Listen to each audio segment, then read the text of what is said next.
High, hello everyone, আমি শম্পা নিয়ে আসছি আজকে একটা ঘরোয়া রান্না। তো এখানে রয়েছে ট্যাংরা মাছ। তো ডাটা আলু দিয়ে ট্যাংরা মাছটা রান্না করব।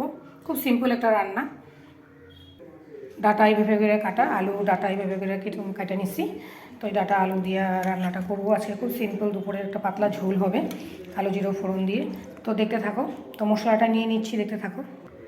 এখানে রয়েছে জিরা, এই যে শুকনো লঙ্কা 3টা, তারপরে কাঁচা লঙ্কা জিরা আর একটু আদা ছোটো ছোটো টুকরো করে পেস্ট করে যে মিক্সির বাটি নিয়ে নিয়েছি। তো একটু পেস্ট করব, দেখতে থাকো। তো মিক্সির বাটিটার মধ্যে একটু জল দিয়ে দিলাম। তো মিক্সিটা মিক্স করে নিই একটু। কড়াই চাপে তেলটা বসাই দিলাম।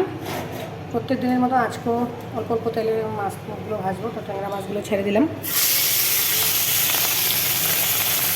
তো ট্যাংরা মাছগুলোকে খুব একটা বেশি ভাজা লাল লাল করবো না, হালকা জাস্ট একটু করবো, পাতলাবো।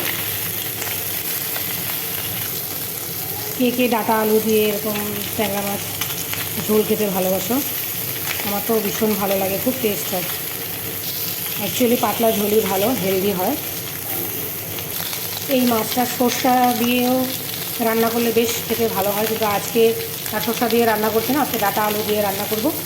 তো আরেকদিন সর্ষা দিয়ে, আরেকদিন আনলে তো সর্ষা দিয়ে রান্না করব। তো এই মাছটা এখন তুলে নেব। হয়ে গেল মাছ ভাজা, আর অল্প আছে, ভেজে নেব। এই যে ধনে পাতা লাস্টে দিলে ভালো। ধনে পাতাটা রেডি করে নিচ্ছি। লাস্টে ধনে পাতা দিয়ে মাছ খেতে খুব বেশ ভালো লাগে। আমার মাছগুলো ভাজা কমপ্লিট। এই যে কালি জিরা ফোড়ন দিয়ে দিব। ডাটা আলুতে সবসময় তরকারিতে মাছের ঝোল বা যে কোনো কালি জিরা সম্বাদ দিলে বেশ ভালোই লাগে খেতে। তো এখন সবজিগুলো ছেড়ে দেব।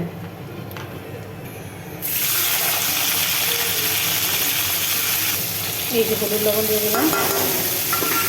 এখন একটু নাড়াচাড়া করে মশলাগুলো দিয়ে দেবো। জিরা, কাঁচামরিচের মশলা দিয়ে দেবো। এটা একটু ভাজা ভাজা হয়ে নিক, তারপর মশলাগুলো দিয়ে দেবো। যে মশলাগুলো দিয়ে দেবো, মশলাগুলো হালকা ভাজা ভাজা করে তারপরে ঢাকনা দিয়ে দেবো সিদ্ধ হওয়ার জন্য। মশলাগুলি ভাজা ভাজা হওয়ার পর জলটা দিয়ে দিলাম। জলটা দিয়ে যখন একটু ঢাকনা দিয়ে দেবো, মাছ ঝোলটা একটুখানি উতরাইবে, তারপরে মাছ দিয়ে দিব। যে ঢাকনাটা দিয়ে দিলাম। এই যে মাছগুলো এখন দিয়ে দিলাম, ঝোলটা উতরে গেছে।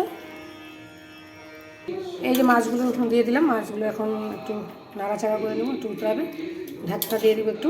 তারপর তো এই যে মাছগুলি সুন্দর করে উতরে গেল।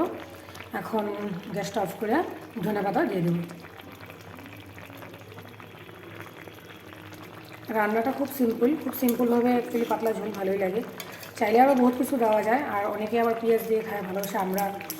আমি আবার একটু প্লেন কালো জিরার সম্বর দিই, জিরা দিয়ে ওইভাবেই রান্নাটা করতে পছন্দ করি। এখন এই যে ধনেপাতাগুলো একটু উপর দিয়ে ছড়িয়ে ছিটিয়ে দিব, বেশ ফ্লেভারটা খাইতে ভালোই লাগবে। তো রান্নাটা কমপ্লিট। তো কেমন হয়েছে প্লিজ একটু চ্যানেলটা সাবস্ক্রাইব করে দিও, চ্যানেলটা নতুন। সবাই ভালো থেকো। চলো টাটা, বাই বাই।